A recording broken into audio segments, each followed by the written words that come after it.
Ayan, good morning mga kasipag, good morning.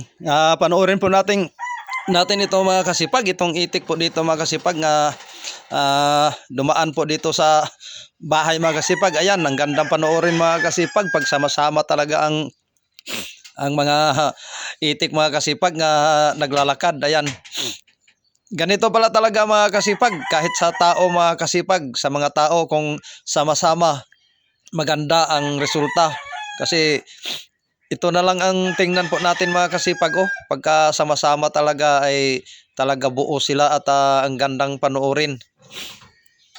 Para na rin po yung sa mga nangyayari po sa atin pong Senado ngayon ay parang hindi po nagkakaintindihan. Yun nga ang problema mga kasipag, kasi watak-watak po sila. Yan na, hindi talaga magandang simbolo sa atin pong mga namumuno ngayon. Pero kung katulad sana sila dito sa itik nga ating nakikita mga kasipag, itik or bibi sa Tagalog. Ayan, pagsama-sama talaga mga kasipag, ang gandang panoorin at buo talaga po ang ilang grupo. Ayan. Ayan, magandang umaga sa inyong lahat. Shout out po sa ating mga followers, sa ating mga viewers. Ayan. Ayan mga kasipag, panoorin po muna natin ang kanila pong pag-aalaga po ng itik mga kasipag, kung paano po nila alagaan at paano po nila pinapakain po dito sa mga bukirin. Ayan, dito po sa nag-aanihan po ng palay.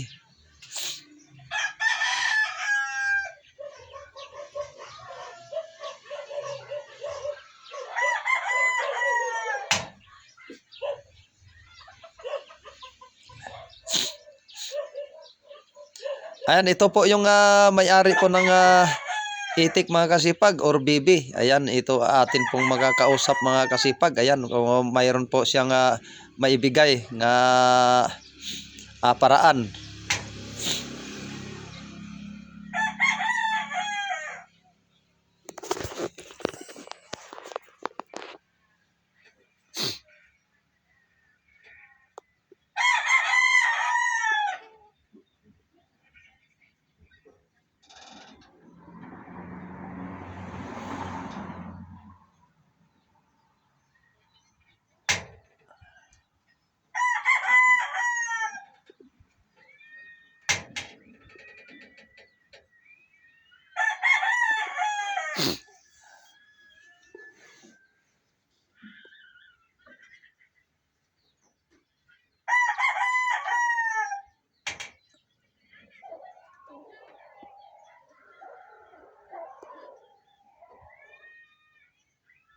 Ayan mga kasipag, hanggang dito lang natin video mga